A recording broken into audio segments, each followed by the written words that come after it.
Labor will come to order. Will the clerk, Mr. Sleeper, please take attendance? Chair Hatzma, Here. Representatives Menser, Here. Colzar, Here. O'Neill, Present. Andrews, Here. Churches, Present. Wegala, Here. Wozniak, Here. Mueller, Here. Coons. Here. Mr. Chair, you have a quorum. Thank you. I have a motion to adopt the minutes of the February 2, 2023 organizational meeting. Somebody, anybody? Representative Wozniak moves. Are there any objections? The minutes are adopted without objections.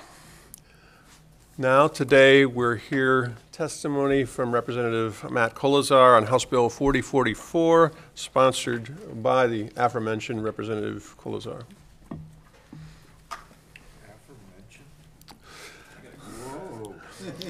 Sometimes, Doug, I can't think of a basic word and the big word comes out.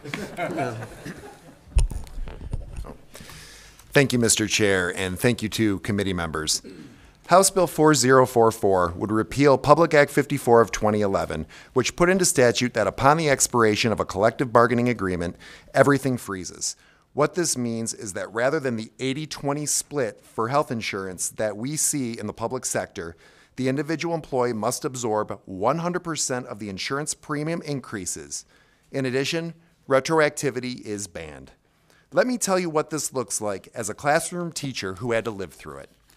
In spring of 2014, my fellow teachers and I knew our contract expiration was nearing.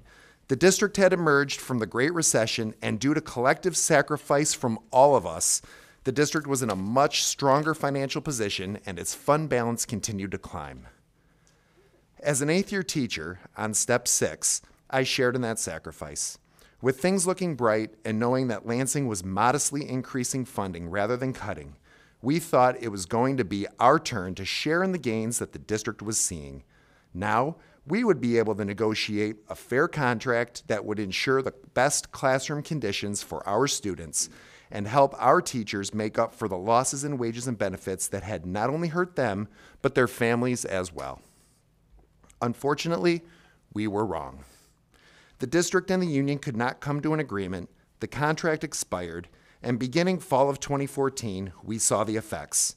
I watched as my monthly income dropped by roughly $100. Families saw even more of a negative effect. The special education teacher down the hall, a single mother of 2, saw her monthly income drop by nearly $200. Due to previous step freezes, she was on bachelor step 2 in her 5th year of teaching. That was roughly $39,000 a year before tax for a family of 3. Negotiations dragged on for most of the school year. In insurance premium increases alone, I lost $800. Not to even say how much I had lost in another year of falling behind on yet another step increase. As I tell you this story, it is unconscionable to me that the rising costs of healthcare could be weaponized by the legislature in order to force our public sector workers to take less and to force them into earning less or ultimately leaving the professions they love. We finally struck a deal with the school district at the end of the 2014-2015 school year. As we neared a deal, we were informed that retroactivity for losses due to the insurance premium increases to make up for that was prohibited. While I don't impugn the motives of former predecessors here in the legislature, other than to simply be punitive, I don't know what the motivation for that provision could possibly be. Fast forwarding to spring 2018, I was now president of my local union. And as another contract was nearing expiration, we were negotiating in good faith with the school district. I'll never forget the response I received from a district official as I submitted a counterproposal to the district's offer. He said, "You can ask for whatever you want, Matt. I'll wait. Public Act 54 will kick in and you will pay your insurance premium increases." Let me be clear. I do not blame the school district I taught in. Negotiations like this happened all over the state. The district was using the tools made available to them by the Michigan legislature, and this tool gave them the unfair advantage every time. As we sit here today, in the midst of a severe teacher shortage, this law and legislation like this law led us to this point. This shortage is a manufactured crisis, And a major step to solving a labor shortage is to assure those who wish to enter or re-enter the field that they will be treated with dignity and respect. I'm profoundly disappointed that several groups representing school administrators have informed me of their intent to oppose this repeal. While administrators have benefited from an unfair imbalance at the negotiating table for far too long, they too suffer under this critical shortage that we must address immediately. Restoring fairness to the bargaining process and maintaining a status quo during times of difficult negotiation is a good first step. Thank you, and I'd be happy to answer any questions.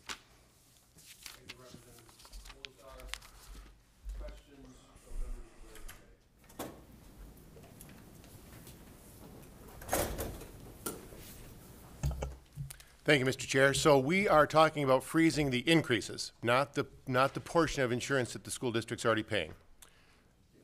The increases, yes. Basically, you know, it's 80-20. So if it expires, the teacher would have to pay, and I'm using teacher, but it's public sector worker, would have to pay 100% of the increases, but there's no penalty to the district at all. Of the increases? Of the so increases, it holds the correct. status quo?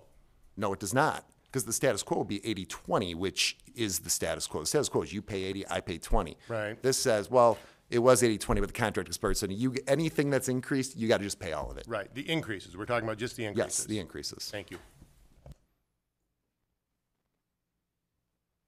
Other questions? Thank you, Representative. Representative Wagalla. So, thank you for your testimony. I think no secret to anybody in the room or on this committee, we're in one of the largest teacher shortages in the history of our country across the nation, let alone in Michigan. And I think part of that is due to people in the profession feeling a lack of respect. And I think a story that you told that was important is this idea that PA 54 is being weaponized in the negotiating process. So I guess my question is, do you see the repeal of this as helping us solve the teacher crisis, the teacher shortage crisis in Michigan, and restoring some of the respect to the profession that we've lost over the last decade? I see this is definitely restoring respect in one aspect. Do I think that this alone would solve the teacher shortage? No, I do not. But at the same time, I see this as restoring fairness. This just makes an even playing field. This makes it so that teachers can advocate for their kids in those classrooms. I often tell people, you know, when my last year of teaching in 2018, I was teaching out of a civics book from 1998. Shouldn't have to negotiate too hard to get updated textbooks for civics. I was teaching out of something from the Clinton administration. And I myself had a textbook where Barack Obama was a senator, so. There we go. Representative Andrews. Thank you, Mr. Chair. Representative Coldazar, I think it might help for some of the people who aren't familiar with the burdens that teachers already face, if you could maybe explain a little bit, you know, between the low pay and some of the other burdens that you're facing in the classroom, what this added burden of insurance looked like, and the difficulty over the course of a contract negotiation that this could put teachers in, and you know how that impacts bargaining. I think that you know, when we look at when this was put into place, it wasn't the only thing that was put into place. If I go back pre-2011, and I could point to where it wasn't an 80-20 split. I could also point to, you know, in the last decade, we've seen pension benefits reductions. As a matter of fact, now the pension system is gone, for example. And that was a system that you had to get vested in your school district for 10 years. Well, now what we're seeing is, especially districts in rural areas, if they're near a suburban area, they teach there for a couple of years and they leave. We have really destabilized what our school districts and teachers that are there. And I just think that lack of stability has really hurt our schools. Any other questions? Thank you, Representative. Thank you. So I have a series of cards of those who wish to speak. Some of those have been grouped. If Clerk Sleeper and I have mixed up some of these groups, please feel free to come up later. But the first trio I have is David Gott, Rachel Foreman, and Zachary Kapsarsik. Am I correct that you three are coming up as a trio? Okay, well, we'll get to each one of you sequentially, so come on up.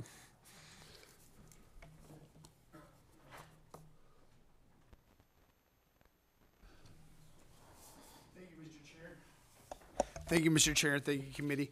I'm here today to voice support for House Bill 4044, which will repeal the punitive aspects of PA 152.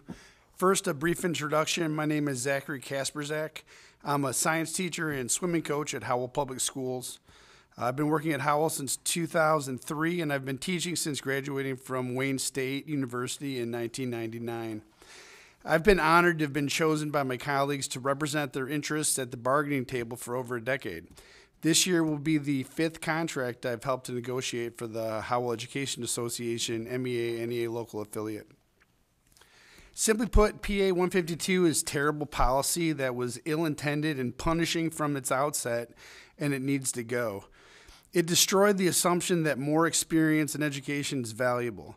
In Howell, up until PA 152, we have always operated under the assumption that a year of service was worth a year of credit to move up on the step scale of the salary chart, and that additional high-level university degrees meant an additional way to be recognized for the value of a teacher's own level of expertise. PA 152 wiped away that assumption, provided a financial carrot for school districts to drag their feet and engage in unnecessarily protracted negotiations, while simultaneously wielding a financial stick against teachers, pushing them to agree to a decade of mediocre contracts. No settled contract meant no need for districts to fairly compensate their teachers' additional experience in education. No settled contract under PA 152 has a coercive aspect that allows school districts to create deepening levels of financial hardship for teachers who are already unfairly compensated in comparison to those in other professions requiring a similar level of commitment. Combined with the fiscal austerity of the Great Recession, PA 152 shifted the paradigm of step increases being automatic to step increases becoming an additional battle that teachers needed to fight for, contract after contract. In Howell, I'd estimate at least 100 of my colleagues are still behind in terms of their salary step matching their actual years of service, due to this unfortunate door that PA 152 opened within the collective bargaining process. There's anger and bitterness among educators regarding this issue. Many question their decision to go into the profession because of it. Some have gotten out or moved on. By stripping away rights from frontline educators, PA 152 has made it harder to attract and retain qualified educators in our local schools. PA 152 is antithetical to the very intent of the collective bargaining process. I support House Bill 4044 to repeal PA 152. Thank you for your consideration. You're welcome. Thank you, Mr. Thank you. Questions from the group? Ms. Witness. Thank you for your testimony. Thank you. Wait just a minute. Representative Coons has a question? How many teachers are Howell Public Schools short? Openings? I'm sorry. How many unfilled classrooms are in Howell Public School? How many? I can't answer that precisely because I'm not in HR there. I'm just a teacher. But I would estimate there's probably around 7 unfilled that are being long-term subbed. Thank you.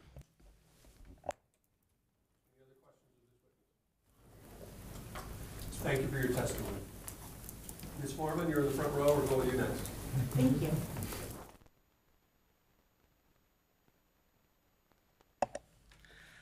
Thank you, Mr. Chair. Thank you, Mr. Chair and committee members, for the opportunity to speak in support of House Bill 4044. My name is Rachel Foreman. I'm from Battle Creek, Michigan, and I'm the president of the Harper Creek Education Association, our local teacher union. So please allow me to reiterate what has been said before. We have a teacher shortage in Michigan. We cannot seem to not only attract but also retain highly qualified individuals to educate our next generation. And not having qualified staff in our schools doesn't really look good to people and companies who want to move their best and brightest to Michigan. And this is coming from somebody who lives in Battle Creek and has Kellogg and Post leaving. Because many are bringing their families, what do we have to offer them? And to me, this also hurts our economy. Fixing the teacher shortage is a massive problem, and I'm not expecting us to solve that today in this room. Yet repealing part of PA 54 is one step closer to creating conditions in Michigan to bring in more teachers. Because when you don't provide adequate pay that has been negotiated, then what happens? 53% of districts state that they have trouble filling positions. 69 of districts say that they are understaffed. My district is no different. As you can see, we're losing teachers. Little bubble graph, the number of years, you can see we're losing a lot of younger teachers as well. They just are not getting paid enough, and then when they have to wait to get their step increases, they jump ship. Because it's better to start anew in a new district where you know where you're going to be paid rather than the limbo of waiting for a district to get around to paying you what you're worth. So what effect does that have? Before, there was a question about unfilled positions. My district, technically, there is no unfilled positions. However, a previous bill allowed for an emergency or interim certificate. And if you're not sure what that is, it gives somebody with college credits the chance to be a teacher while learning to be a teacher. My district has over 10 of them. All very nice people, and they are doing the best that they can. But consider that in any other profession. Do you want your dental hygienist cleaning your teeth before they know how to do so? Do you want the person who's fixing your brakes on your car to tell you that they're just now learning how to do that? Think about what that does to our students, our communities, and let's be honest, our businesses. So how does this relate to House Bill 4044? Well, I've been the chief bargainer for the last 3 contracts. While we've had bargained in good faith, my district knew that they could take all the time between bargaining sessions. Once, we came back to the table after a 3-week hiatus, only to be left waiting in our room for over an hour because the district had nothing prepared, and they didn't know how to come in and say that. PA 54 hamstrung local unions in the bargaining of better wages and working conditions, which are our children's learning conditions, because districts know that they can save money by letting contracts lapse and not paying workers what they deserve, what had been negotiated, so they can add more to their general fund. Though we might have agreed to a 2 or 3% raise, and we came to that decision in good faith, that this is what our work is worth, we were not paid because we went past our contract date, because the district knew there was no hurry. It was in their best interest. It helped my district to increase their general fund to up to 20%, and that's money that could go toward teachers and helping our students. Meanwhile, my members, and I only have 176 teachers in my union, are losing out on money that goes to their children's soccer fees, medication, or even a dinner out. In our last contract, it cost my members $1,804.56 per day. That's not a lot of money when you compare the district has a budget of $31 million. But it is a lot of money to my members, most of whom are at the top of the scale, because, as I showed, it's very difficult to get new teachers. Passing House Bill 4044 would have a direct impact on productivity, on staffing, and thus engagement. When I told my colleagues what I was going to do today, they shared how they felt the last time our contract ran over. They were affronted, they were demoralized, they were angry, and they felt very disrespected. They felt that this was showing them that what they do does not matter, and that hurts morale, and who wants to go to work when you feel like you don't matter? And we wonder why we have a teacher shortage? Please support House Bill 4044, and I want to thank you for the opportunity to speak to you today. I know I rambled a bit, but are there any questions? Thank you for your testimony, Ms. Foreman. May we get your chart, your Absolutely. graph, to photocopy and distribute to the members, please? Are you able to get that from her, or someone else might? Any questions of this witness from any member? I'm sorry, Representative Kuntz. Thank you. Has K-12 enrollment declined No, actually, we are above our estimated enrollment for this year. since 2010? How long is your graph charted? I believe it starts in 2018? Has K-12 enrollment declined since 2018? No, It has. not in my district. I understand. Is this just for your district, or is this the state of Michigan? No, this is just for my district. I understand. Thank you.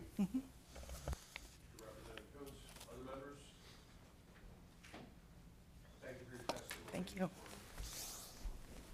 Mr. Gott.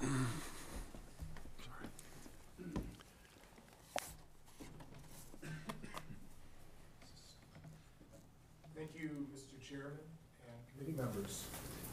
My name is David Gott. I'm a retired teacher now from the Hazlet Public Schools and former Hazlet Education Association. Excuse me, Mr. Gott, would you please turn your mic on? Often, I'm sorry about that. Thank you.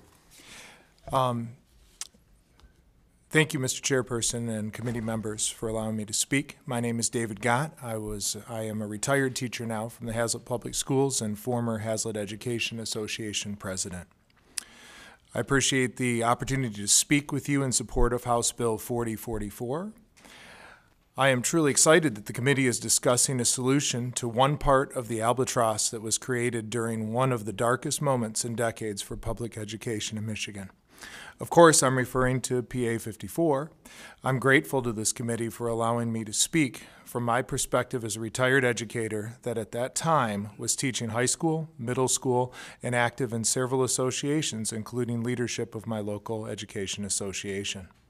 To be frank, there are many negative effects with PA 54, but as a person that does tend to see the brighter side of things, I would like to point out 3 of the biggest issues and then the positives that will be incurred by putting House Bill 4044 to the floor for a vote. We are currently experiencing a teacher shortage that has been festering for many years and has now become a clear barrier to the longevity and health of this profession that so many of us love. When the rights of frontline educators were being stripped away a decade ago, the ability to attract and retain qualified educators to our local schools was also eroded. There's no viability in any profession if there isn't a strong, vibrant pipeline filled with new, eager professionals that aspire to take the place of those that are experienced and departing the profession. Now we are in a crisis so great that prerequisites and qualifications are being removed in the desperate hope that some will jump to plug the holes that are continuing to emerge as educators leave the field. House Bill 4044 will take a step in the right direction of restoring some of those important rights and sending out the message that public education is not to be a job, but a valued profession once again. Public Act 54 further tilted the scales out of balance in its punitive approach by placing the entire burden to settle a contract upon the units representing the staff of our K-12 institutions. With PA 54 in place, you can't even bargain in good faith with the knowledge that there is no settlement before the contract expires. If there is no settlement before the contract expires, all members won't be recognized for their experience, wisdom, and knowledge gained during the year. This demoralizing philosophy is demonstrated in the total freeze of steps, lanes, and heaping of insurance increases upon the employees. But with House Bill 4044, we would take a great step towards recognizing that educators' working conditions are students' learning conditions. House Bill 4044 would be a great step towards restoring basic workplace rights to Michigan educators and start to show that public education is going to be valued once again. Finally, collective bargaining rights provide educators with a voice in our careers, as well as our protections against decisions that could harm our ability to do our jobs and serve the parents and students. The state has taken some serious steps in undoing some of the damage done to public education in previous years. PA 54 is so unhealthy and prohibitive to bargaining in good faith as it creates a sense of shame upon all of us in public education. The message is, if a new contract isn't solved through the process of collective bargaining before the expiration of the old contract, then it must be the fault of the employees and they should be punished. Personally, my salary grew a grand total of $3,800 over a 12-year period. I cannot even begin to express the struggle that this created for my family and I, as I was torn between the career and mission that I loved and trying to provide for them. It forced me to take on additional work, additional jobs, and stretch myself beyond what would be considered by most to be healthy. PA 54 created the need to accept those years with no pay increase, to accept the additional taxation on benefits, to sacrifice before having further burden placed on the entire employee group. Unfortunately, many of the young people that we are charged with educating, who know how much we care about them and who look up to all of us, are charged with educating, who know how much we care about them and who look up to all of us, saw that stress, pain, and demoralized expressions. I would speculate that many of them that may have chosen this profession and could have become some of the best and brightest educators chose to find a different path, because they saw. I feel the guilt when I see my own 2 kids preparing for other professions, and I wonder if I could have done something more to hide the shame and reality of working in a profession that had been stripped of its value. However, with House Bill 4044, you will be restoring some of the balance to the collective bargaining process, and that balance will be seen as value. Value that is being placed on all who are part of public education and charged with taking care of the children. The children who will become tomorrow's leaders, problem solvers, legislators, doctors, public servants, lawyers, pilots, nurses, researchers, musicians, educators, and so much more. Thank you, Mr. Chairperson and committee members, for giving me the opportunity to speak in support of House Bill 4044. I truly appreciate each member of this committee and your service to all Michiganders. You're welcome, Mr. Gott, and thank you. Are there questions from the committee of Mr. Gott? Thanks for your testimony. I next have a grouping. Again, you can come forward, and if you're not together in this group, you can testify one at a time separately. I've got Todd Simon, Rick Meese, and Christopher DeYanke. Got it. Hello. Thank you, Mr. Chair and committee members, for being here, for the opportunity to speak before you today in support of House Bill 4044. I'm Todd Simon.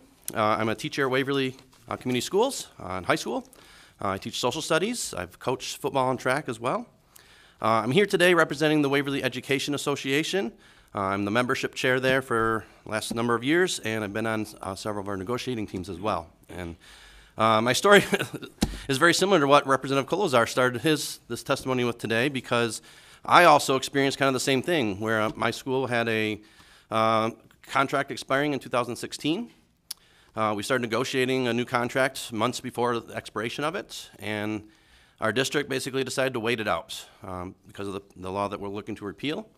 It was in their financial interest to do that without, as other people have mentioned, without being able to get step increases, lane increases, rail increases, the burden of having to wholly take on the insurance increases was very demoralizing to teachers. We went a whole year without a contract, over a year actually. It was till following the contract expired end of June. It was July of 2017 before we finally got a new deal done. So a whole year of all that extra cost and demoralization. It's led to teacher shortages. A number of people left during that time. I'm sure there were candidates for hiring as well that decided not to come there because of this. So just to tell you a little bit more about that story, a lot of teachers were looking to leave, some did. Repealing the old law of 2011 would hopefully improve some of this, demoralization. As others have said, the provisions of that law made any retroactive salary or step increase when a contract expires basically not possible, forbade it. It's very frustrating for our teachers and our educators who are having to experience this. Gave all the power to the management, basically. They could just wait us out, okay? That has led to, I think, a more divisive relationship between our local union and the administration. Our current administration has worked hard to repair that, but the legislation that this is looking to repeal puts all the power in their court, okay? And it's made it more contentious than it was before. Prior to 2011, I'd say we had much better labor relations because we had to work together. It was a shared kind of power. Now they have so much more power, they can just wield that however they want. I mentioned the insurance increases as well, as Representative Kolozar and others have mentioned. The increase is all born instead of an 80-20 split. Now that is 100% on the teachers or the educators when a contract expires. Okay. We're in this to help kids. That's one of the reasons why our contract took so long to finish. One of the sticking points was class sizes. Our district wanted to up the class sizes, and we were like, no, we're not going. They're already high as it is. The high school, we can have 32 in a normal regular classroom, 32 kids in a class, and they wanted to up that. And so we were like, no, we don't want to. That was one of the big sticking points. And so that's something that not having that power to negotiate and having all the financial, the insurance costs and no retroactiveness of any raises or anything, made that hard to stick to. We did, okay, and eventually kind of won, but that's the kind of thing we're talking about here. The impact of laws that this is looking to repeal is to educators, it's basically a death by 1,000 cuts. It's little things, and this is just one of many, but as others have mentioned, there's a severe shortage of certified teachers going into the profession. I work with Michigan State Michigan State University Education Department training new teachers, and it's sad to see the numbers of people going into education. Young people are just dwindling. Their numbers, I don't have them stats for you, but at least 50% over the last decade, okay? Others have mentioned their wages and how that's been impacted my wages. Luckily, I was able to climb the scale pretty quickly before we had this kind of stuff happening, and but over the last 10 years, my wages have increased $800. So it's frustrating to, as an educator, and I see a lot of veteran teachers even thinking about leaving the profession. Just this week, we had a resignation of a teacher at our middle school, not to go to another teaching job, just I'm done with teaching, I'm out. And this is the kind of thing that's contributing to this, and hopefully HB 4044 will pass and help just be one step in improving the profession and attracting new people and keeping the veteran teachers in as well. So that's why I'm here in support of 4044. Does the committee have any questions? Thank you for your testimony, Mr. Simon. Questions? Representative Colazar. Thank you for your testimony. Because you went through a similar situation, one thing I noticed was that it also had a lot of negative effects on the community around the school. Can you talk a little bit about what the effects were on your community around your school district? Yeah, well, I mean, in the end, it ended up being very, very positive, I think, for us because it got a lot of people engaged that were normally maybe not so engaged in local politics and school board elections and things like that. So, a normal school board meeting, there's not many people from the public that attends. I would say I can probably count them in both my hands usually. When we were going through that prolonged contract negotiation, there was hundreds of people showing up to board meetings, and it was very contentious. And usually they're almost always on the side of the teachers. And so in the end, it ended up being very good for us. We've had a much better relationship with the community as a result. But it was very contentious. And would you say that, I mean, because if you're like me, you love your school district. It just felt bad that some people had a negative impression of the school district when this is going on, when you love your school district? Absolutely. Thank you. Other questions from other members? Mr. Simon, thank you for your testimony. Rick Meath.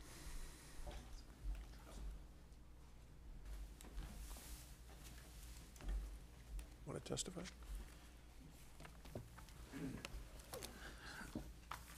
Thank you, Chairman Hadsman, and thank you, Representative Chairpersons, for being here as well. My name is Rick Meath. I'm the president of the Bay City Education Association. I'm speaking in favor of House Bill 4044. I had remarks, I had whole planned out what I was going to say, but I really cannot say anything better than Representative Colazar and my other colleagues that were in front of you. I would like to just give you guys, because the questions I'm hearing from you, and maybe some real life examples, and maybe we can focus on that, because I thought on both sides, questions are fair. The impact of PA 54, how is that negatively impacting education?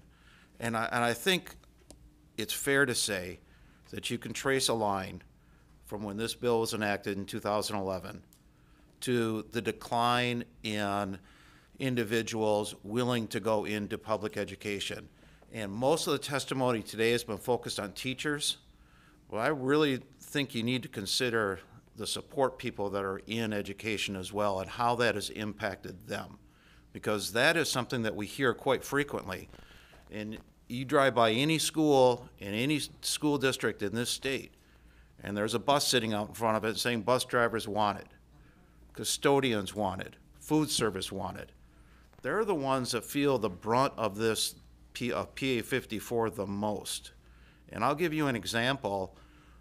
This year, Bay City, Michigan, 2022, and the question about the increase, okay?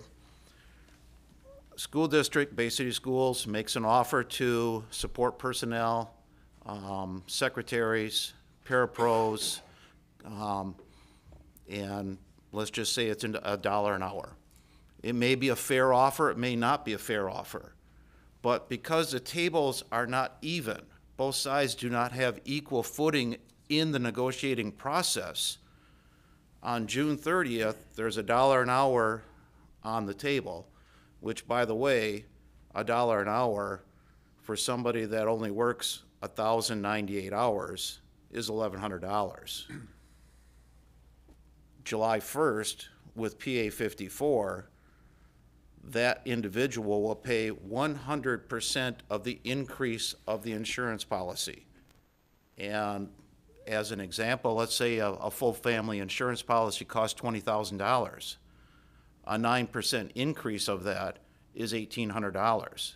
So not only on July 1st do you not get the $1 an hour that's on the table, you will then begin to pay $150 increase per month. So you not only don't get an increase, the district then has the bargaining power to start charging you more. And in a normal 80-20 split, that $1,800 would roughly be $1,400 for the employer, $400 for the employee. It's now 100% increase on the employee for somebody who is at the most vulnerable part and the most needed part in our school district. So it's not only teachers, it's all support personnel. And what House Bill 4044 will do will help restore the bargaining rights of public employees, which then will begin where we can begin to start restoring, we can start offering higher wages and get people back into public education, into public service. I think that's the part that we've seen the most of, the most erosion in. And I think this is one step towards restoring that public education. So I'm speaking in support of House Bill 4044. Thank you very much. Mr. Meath, thank you for your testimony and your helpful examples and your reminder that this affects not just school teachers, but other school personnel. And before you leave, there may be some questions for you. So any questions from any committee members of Mr. Meath? Now you can get up. Christopher DeYoung.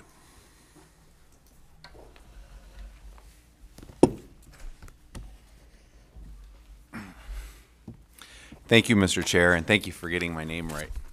And thank you, members of the committee, for allowing me the opportunity to speak in support of House Bill 4044. I'm a proud son of 2 public school teachers. I was born and raised here in Michigan. My parents spent over 60 years combined teaching in Dearborn. In that time, they were able to raise 3 boys, and though we were never rich, we were never poor. We never needed anything. We never drove a new car, but we always had something to drive, a roof over our heads. We were stable. We were happy. It was a lifestyle that I appreciate, and I am forever grateful to my parents for that. I followed their footsteps into teaching. I'm a high school special education teacher, and I am the president of the Farmington Education Association. And just like my dad, I married a teacher. I met my wife while living out of state, and we taught out of state, and when it was time to settle down and have a family, I convinced her to move to Michigan with me, based on my upbringing in Michigan and how it was to be a child of a teacher in the 70s and 80s. This profession today is not what it was for my parents' generation.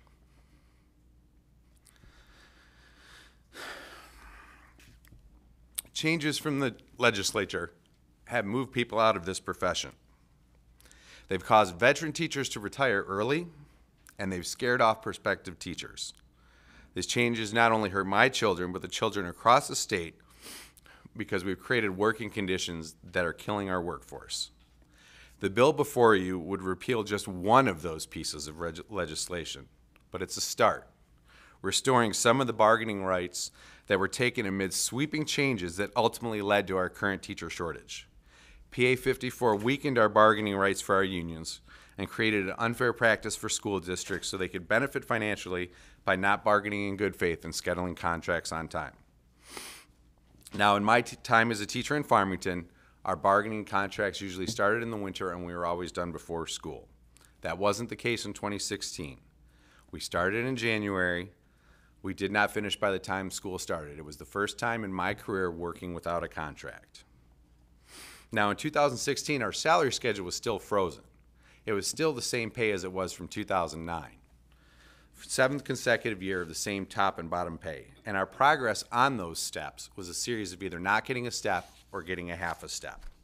Finally, after over a year at the table, and halfway into the next school year, we reached a tentative agreement. We reluctantly agreed to expand our salary schedule 5 more years, from 10 steps to 15, while keeping that same starting salary and that same top salary that we'd already had for 7 years. This meant teachers were an additional 5 years away from reaching the top pay in the district, and this was all done just so employees could advance 1 step a year in the next 2 years. We reached an agreement, and with the second semester set to begin the following Monday, we agreed to implement it then, so the step would come halfway through the year. But because of PA 54, it wasn't really a step, because there was no retro pay, so we only got half a step.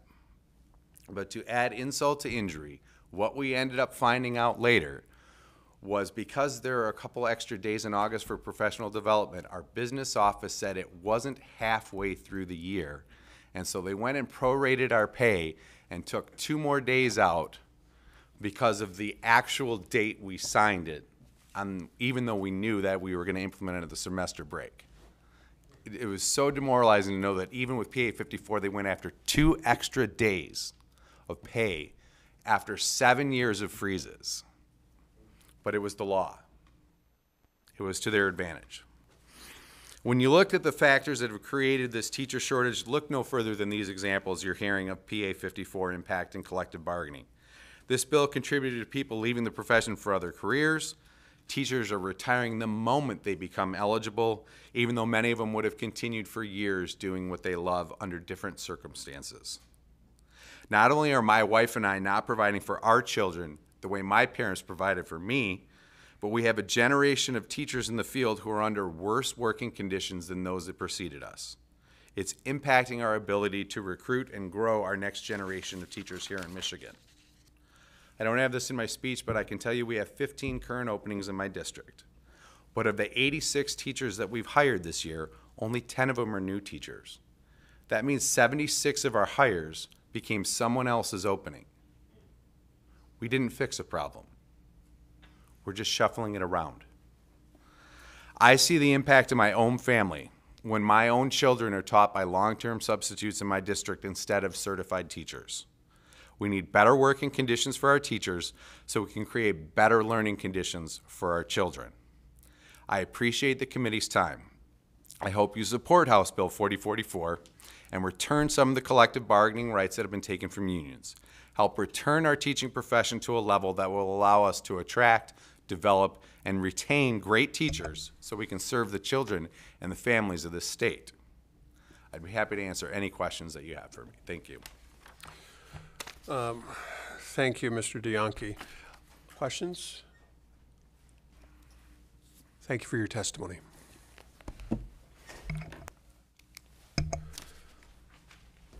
Next is, and let me know if you're in a group because, again, we have this cluster of some people put together. Donna Jackson, Lakia Wilson-Lumpkins, Nastasha Serspakler, and Dewan McGrady.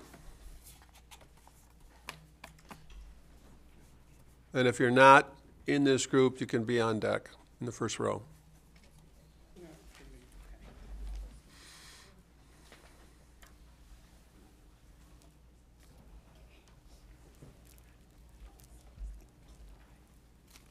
Good morning. Good morning. I was trying to see, was the mic on? What's your name, ma'am? I'm Donna Jackson. Thank you. Thank you, Mr. Chair and committee members. I'm Donna Jackson. I'm president of the Detroit Federation of Paraprofessionals, AFT Michigan. I will get to my point of what I was going to speak on, but this gentleman back here who talked about support staff, in which I represent, paraeducators as well as food service. has had a grave impact when we began to talk about wages and we talk about health insurance. Because what our checks are going to is to pay just for that, the health insurance. And also I've heard several of the folk before me speak on teacher shortages. That's another impact with support staff. Because of those teacher shortages, we're the ones who's being directed to go into those classrooms to ensure that the students continue to get, their learning. So support staff has really stepped up and really have kept things going. So it does have an impact. But I really wanted to talk about what impacts our jobs when we're talking about the fragileness of the collective bargaining, is oftentimes our jobs are jeopardized with privatization. When the first folk that they'll go to are support staff, and they'll begin to privatize those jobs, and that has a grave impact. Then we are deciding, when we've invested in the jobs for years, and you have replacement jobs come in, or we're forced to decide whether or not we want to stay and take a pay cut, because it will be a pay cut when we're talking about privatization.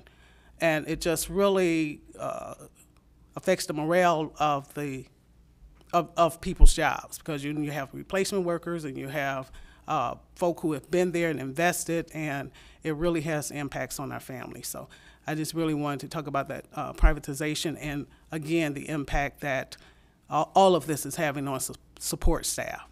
So I thank you for your time. Any questions? You're welcome, and thank you for your testimony, Ms. Jackson. Questions? Yes, Rep. Colazar. Just a comment. I want to thank you for everything you do. Our parapros do an amazing job. Thank you. Thank you so much. Any other questions of Ms. Jackson? Thank you again for your testimony. Lakia Wilson Lumpkins? Can I go last? Sure. Nastasha Serpakler. Am I close? I wanted to congratulate you on how close you actually were on saying it, so you must have had a really good teacher growing up. My name is Nastasha Spakler. So you were so close, probably the closest I've ever heard. I bet you say that to all the people. Okay. Thank you, Mr. Chair and committee members, for the opportunity to speak in support of HB 4044. I'm a third-year teacher that graduated from Wayne State during the pandemic. I teach in a hard-to-teach school in one of the hardest-to-staff areas in the city of Detroit. I'm a middle school special education teacher for the city of Detroit. During the pandemic, my husband lost his job, so as the head of the household for my family of 4, the possibility of being responsible for more monies due to a freeze during the CBA negotiations is yet another reason why my desire for staying with my career choice dwindles. When I was hired by Detroit, I was told I was hired on the Stop 11 pay. It wasn't until months into my job that I discovered that there was a law stating that in fact I was not on a step pay schedule, but actually my pay would be determined on merit. Merit-based pay for what? The standardized testing? We know that standardized testing proportionately score Black and brown students lower than their white suburban peers. We also know that special education students often take longer and have slower evidence of growth. I say these things to inform you that as a teacher in the classroom, this work is hard. Teacher and support staffing shortages have left me with 23 special education students in my classroom by myself with no para support. When you consider these things together, you can get a better idea of why teacher retention and recruitment is low. My graduating cohort from Wayne State University had 15 people getting an endorsement in cognitive impairment. Out of those 15, 4 never even decided to go into teaching. I say this to let you know that teaching is becoming less and less of a desirable career, and I think it is important that we work towards all the efforts that we can to change that. Thank you. You're welcome. Thank you for your testimony. Questions? Again, Ms. Spakler, thanks for coming up today, and thank you for your testimony. Thank you.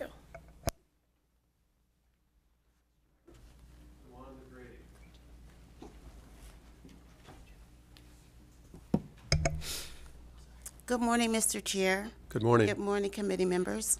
My name is DeJuan McGrady, and I am speaking, thank you for allowing for me to speak in support of House Bill 4044. As a Detroit Public School teacher for over 22 consecutive years, unfortunately, I have been affected by involuntary transfers within our district. I was teaching at our neighborhood school for over 8 consecutive years. And unfortunately, I was only given 3 days upon notification that my classroom was going to be shut down. As a teacher of these 5-year-old kindergartens with special needs, unfortunately, they didn't understand House bills. They didn't understand involuntary transfers. The only thing they understood is Ms. McGrady is leaving. My parents, they understood somewhat, the community somewhat. They only understood the classroom is closing down. Unfortunately, my students are going to have to go to another classroom. A classroom they had previously, quote unquote, graduated from, they had to return to because the classroom was merging together. They also understood less teachers in the building. They also understood less teachers being qualified teachers, being able to teach my children. The only language that, like I said before, that my students understood is Ms. McGrady is leaving. Thank you, Mr. Chair, Committee Chair. Thank you, committee members. Thank you for your time and consideration today of House Bill 4044. You're welcome, Ms. McGrady, and thank you for your testimony. Questions? Over here, questions? Thank you. Thank you. And Ms. Lakia Wilson-Lumpkins. Yes. Good morning, and thank you, Mr. Chair, and to committee members. I am Lakia Wilson-Lumpkins. I am the president of Detroit Federation of Teachers, where I proudly represent over 4,000 educators comprised of roughly 42 different job classifications. I am here speaking in favor of House Bill 4044 because we cannot utilize our school employees as mules to simply absorb 100% financial increases because the contract expired. The continuance of Section 15B of PARA incentivizes school districts to stall negotiations with the express intention of saving districts millions of dollars by facilitating expired labor contracts. School employees want to be appreciated. They want to be treated as professionals. They want to experience job satisfaction. They want certainty in their job duties.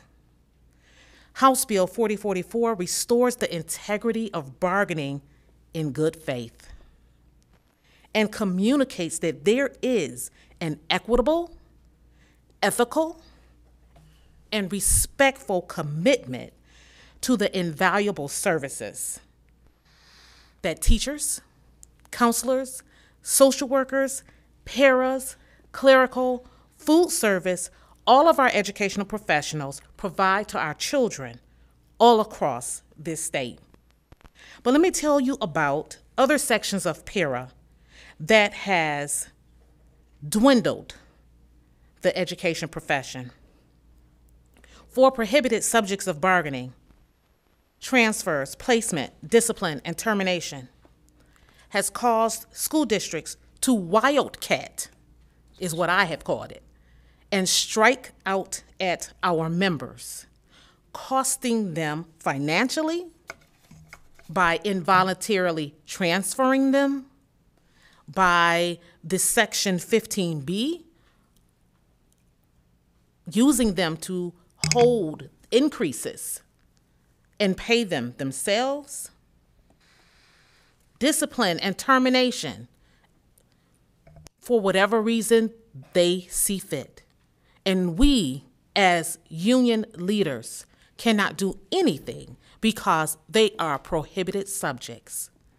And I sit here as the president of the largest union in this state and say that I feel as if I'm holding a sieve in my hands, and my educators are falling from them. And they are not going to other districts. My members tell me they're going to the Apple Store where they can enjoy work. My members tell me they're going to the big three so they can get a profit sharing check. We're talking about educators with bachelor's, master's, specialists, doctorates, specialized services that we cannot get anywhere.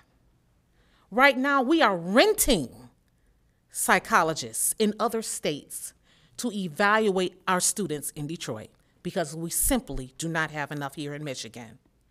We have to do better. 4440 is a great start. Thank you. You're welcome, and thank you for your testimony, and thanks for your illustration of members falling through your fingers. That's very incisive. Questions? Yes, Mr. Chair, I did have a question. Yes. Can you tell me the student K-12 decrease, say from 2010 in your district? Or the Detroit, you know, whatever region you cover there. I don't want to limit it to a specific district. Absolutely. I know I look like I'm 12 years old, but I started in this profession in 1997. So this is my 25th year in the district. So I've experienced it all in Detroit. I would say roughly in around 2010, we may have had somewhere around the amount of 70,000 students. Right now, we are roughly around 48,000 in the city of Detroit. We have, at the height of the district when I started, 1997, there were 265 schools. Today, there are 106. So we have seen quite a huge decrease in our students, and they are not, what's interesting to say is that they're not in other states. They are still in Detroit. They are in charter schools.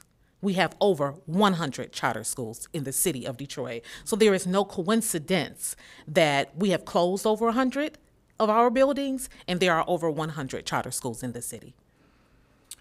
So with that more than 50% reduction in schools from the 265 to Yes. 106, there's going to be some reallocation. Teachers are going to be moved. Teachers are going to be moved, absolutely, and we understand that. However, we don't want to experience movement in the middle of the school year when we don't have an opportunity to prepare, to learn whatever new grade level that we're going to. Sure, we're certified for a grade band, but if you move me, and I have been teaching as Ms. McGrady, kindergarten for 8 years, and you've moved me where I'm now doing a K through 6th grade, in the middle of the school year, I don't have an opportunity to learn best practices. I'm just thrown in a position simply because I am certified. However, I am out of practice. So those involuntary transfers, when you apply for a job and you work there, you establish a relationship, not just with kids, with those parents, with the staff, with the community. And when you leave, there is a hole there. There is a void, and that cannot be replaced. So that involuntary transfer is very hurtful. And what it has done has cost our district because, see, once you move somebody, they say, oh, I'm going to move for real. And they pack up and go. That's what we don't want. We cannot afford to lose our educators like that. Representative Menser. Thank you, Chair. How much of that loss of students has to do with schools of choice? I would say roughly 50% of it. Again, we're sitting at 48,000 students. We are at 106 physical buildings from 265. So that is a huge number of students that have left our district. Again, they are not in Florida or Ohio. They're still in the city of Detroit. They're just in charter schools. So we've lost over half of our enrollment. Thank you. Representative Wegela. It's Wagella, but that's okay. I keep working on that one. Yeah, no, so everybody is. It's okay. So I was a teacher for 7.5 years at Dearborn High School. I was going to ask earlier if your parents taught at that school. But anyway, my question is this. You've been around for a while in the education space. Would you describe the laws passed by the legislature over the last 20 years as intentionally trying to destroy the institution of public schools? And would you put House Bill 4044 in that realm, maybe explaining the decline in students in our public schools? Because we know charters don't have to play by the same rules, et cetera. I could go on, but I'll let you do that. Sure, absolutely. I have seen it all.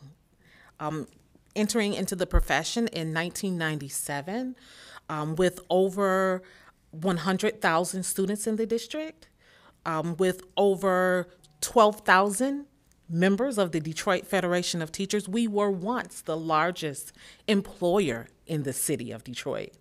So much so that Detroit teachers don't get paid on Friday. Detroit teachers get paid on Tuesday because we would block up the banks. So I have seen it all. And over the years, when the cap, there is no cap for charter schools. And they all seem to selectively locate themselves across the street from a school, as if to say, hey, here we're better. Unfortunately, many times they're not better. They're just different. We can't say that the quality of education is better, but the physical building is different.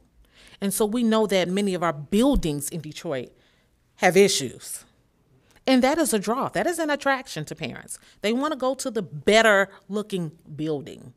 So we have intentionally lost students that way, but this was under emergency management for roughly 15 plus years that I did experience, where I was laid off every year.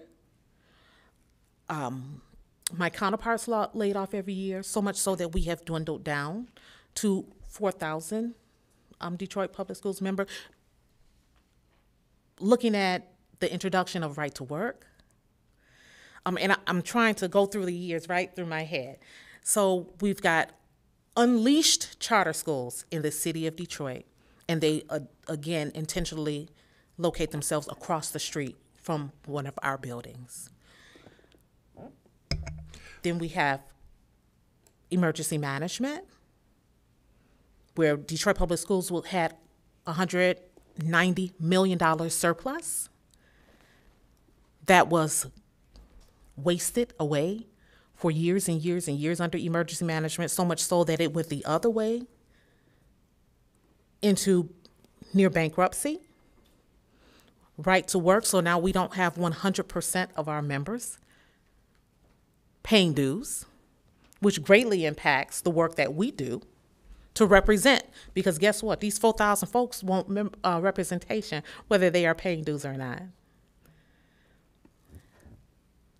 And now we're still dealing with these regressive and archaic pieces of legislation that cause people to say, I don't want to be a teacher. I come from a family of teachers. My sister teaches in Maryland. I have a goddaughter teaching in Texas. My nephew is a professor in Texas. So we're all teachers. We do this, and that's typically how teachers come to be. Teachers begat teachers, but not so anymore. It has hurt us so bad in the profession, we encourage people, don't go into teaching. That should not be. This is a beautiful profession. We enjoy what we do it from the heart, but the state and its laws have turned people away. Can I just add, I have been a negotiator of contracts myself, and I've taught in a school where I taught an entire year with no English teacher and no math teacher on my team with long-term subs. So I understand that, and I just kind of want to reiterate, thank you for testifying, because I know how important it is to have bargaining in good faith, and I've been lucky to have that. I think this law, it seems like it's incentivizing bargaining in bad faith and waiting out the clock. And I think, you know, a question, I guess, if I'm allowed to ask one more question, if that's okay. We're getting short on time, Mr. Wagala. Did I get it right? Gala. Still got it wrong. I'll hold my question for maybe someone later. Ascribe that to Representative O'Neill from constantly saying it wrong in caucus. Go ahead. That's fair. I will hold my question. Thank you for your testimony. Thank you. Representative Andrews. Thank you, Mr. Chair. Just one quick question for you. So I represent the city of Benton Harbor in my district, and we've seen similar issues in the Benton Harbor school systems as you've seen in Detroit, and laws like we're attempting to fix with 4044 here. Those have been particularly impactful in Black and Brown communities around the state. You know, Detroit, Benton Harbor, Pontiac, Muskegon Heights, Flint. And I was just wondering if maybe you could speak for a minute about some of the disparate impacts that you see in communities like yours, like mine, that, you know, while education has been under attack around the state, just how much more of an impact these sorts of things have in these communities. Sure. And some of our neighboring brothers and sisters around the state, educators, who may not have the largest pay scale, so to speak, they're making considerably less. And so to have legislation that facilitates folks absorbing the costs, they can't afford it. We see the memes and things about eggs, the cost of eggs now. We're talking about eggs and milk. These are basic things. People are voting with their feet, not just in Detroit and Benton Harbor, in Flint, and in Hamtramck, and in other places, and especially in places with Black and brown faces. People are voting with their feet. They're voting to leave the profession, and they're voting to leave the state. Again, it is costing us way too much. We have everything that we need right here in this room. I always believe that. We have everything that we need if we would listen and then follow up. I'm going to leave it there. Thank you, Ms. Wilson-Lumpkins. Take some action, please. Thank you. You're welcome. I want to get a different perspective, so I want to call up Chris Glass.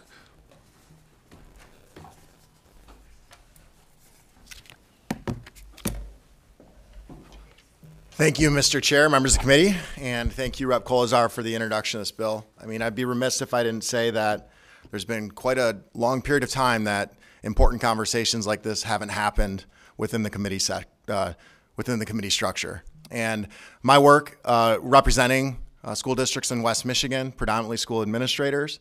So while we do have opposition to this bill, we also think it's important that when we look at the totality of all the changes that have been made that impact the collective bargaining agreements and the structures, there's changes that need to be made. The scales are not where they need to be to have that quote unquote word of balance. And so while we have opposition to the bill as structured, we do think there's middle ground to be had in many of these areas to make sure that when things like retroactivity or things like healthcare, those aren't burdens that employee groups are having to face when there is any lapse in contract. And it's important that this committee understands also, when we talk about settling agreements and we talk about working conditions, a lot of that comes down to what support is the state of Michigan providing to our local districts to be able to settle these agreements. And for too long, it's been unfortunate that the increases haven't been what they've needed to be to professionally recognize the sacrifice and dedication of all of our school employees, from teachers to support staff. And so I bring these comments to you to say, we all have a role to play in this. And while we'll hear individual testimony of conflicts between district administration and education associations and bargaining groups, there's also a role of saying, as a state legislature, how can we make sure we have adequate funding for our schools? As a state legislature, how do we make sure we don't have perverse laws that create zero-sum games out there to where districts in a declining enrollment environment are having to push for more kids within their school buildings in order to balance budgets? And so there's a lot that goes into this space that we're looking forward to collectively working together. And it all comes down to a key word. How do we make sure there's stability? And how do we make sure that we fairly respect the employees doing this work? And I say this from a place here. Mrs. Glass is a first grade teacher. We're a proud MEA household. We just filled out a survey last week talking about what her desires are within this next contract negotiation. We frequently talk about making sure she has adequate prep time. We frequently talk about making sure her class sizes aren't exorbitant relative to her peers. And so these are all conversations that are happening. And I think when you look at it from the school administration side, nobody wants to have a disagreeable relationship with education associations. And it's an unfortunate reality of what the role of administration has to play in working with to try to get fair agreements despite not necessarily having the resources to be able to do so from the state of Michigan. And so I give you that context to say we look forward to working in totality on a lot of these areas to make sure there is balance in the space. And we look forward to advocating to make sure we have other laws in place and funding in place to adequately support our hardworking educators and other staff that are working with our kids each and every day. So thank you for that opportunity. Thank you. I appreciate your testimony. Representative Andrews. Thank you, Mr. Chair. I think many of us agree that the funding issue is significant and important, and I'm sure our colleagues on the appropriations side are going to be taking a good look at that this year. But the thing I want to ask you is, you're talking about balance in the negotiating process, but we've been at an imbalance for decades now where administration has more power, significantly more power than the unions and the workers do in making these bargaining positions. This case being one of the more significant pieces that gives an outsized amount of power in bargaining to the administration and not the teachers. And while we're talking about balance, you may be aware of these statistics, but over 40% of teachers right now in Michigan are older than 50. Less than 15% are younger than 30. We don't have time to talk about balance right now. We're in the middle of a crisis that's going to become a catastrophe in the next decade if things aren't reversed and teachers aren't brought back to the profession. And we cannot bring teachers back to the profession unless we restore the ability for teachers to be paid and treated adequately. So I guess my question to you is, how do you intend to address this incoming catastrophe, if not to rectify the things that are keeping teachers out of the profession? Yeah, we're already in a catastrophe. And when I bring up the comments of the role and responsibility of the legislature, when you think about funding and you think about decisions you're going to make as appropriations committee members, as well as getting to the floor, if districts have certainty in funding and adequate increases, they're going to be more prone to want to enter into long-term agreements with sizable increases for their employees. That's the hope, right? Now you have this other issue that plays out there of declining enrollment and how that all comes into play of district funding imbalances. And I would say from a policy perspective, we need to look at declining enrollment and how we're treating that because that has a significant impact on district operations and what collective bargaining agreements are able to provide for. And so I'm not naive to the dynamic that currently exists with this structure. I think what the hope is, and this could be pie in the sky wishful thinking. Instead of having the pendulum go back and forth, how do we make sure we grow together and we have adequate balance so that there isn't, when a majority changes or any other change, we whipsaw back to some of the changes that were far too aggressive. And so I get the need to want to move aggressively in this space. I recognize it. I appreciate it. I understand it. There's been far too much sacrifice. But when I think about it long term, when I think about it 6-8 years from now, are we going to be in this political pendulum, or can we find an appropriate balance that meets our communities and our educators' needs?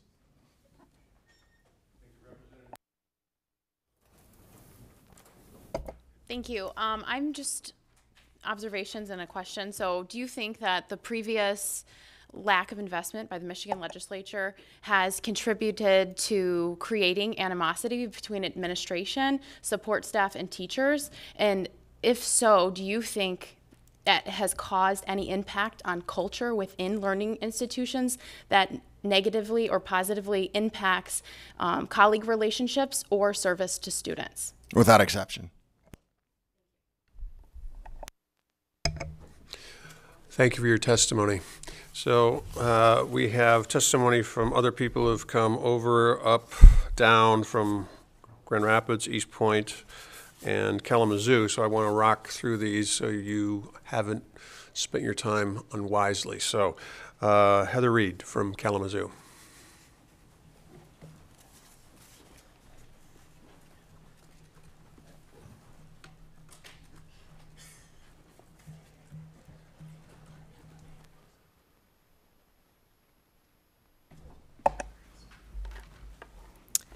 Thank you, Mr. Chair and committee members, for the opportunity to speak in support of House Bill 4044. My name is Heather Reed, and I'm a teacher with the Kalamazoo Public Schools. I'm also the Kalamazoo Education Association president. Several years ago, before I was president, a prospective teacher knocked on my classroom door. She informed me she was considering accepting a teaching position with our school system, but she was advised to look at the collective bargaining agreement before accepting any position. I actually reluctantly gave her a copy. I gave it to her reluctantly because that contract represented the best agreement I felt we could get, but while bargaining under the constraints of the current law. So it wasn't necessarily what I thought we could get in a different bargaining situation.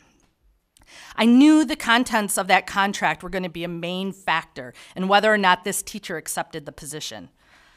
I also knew that the teacher recognized that the contract she would eventually sign would determine the parameters of the learning community she would be able to create within her classroom.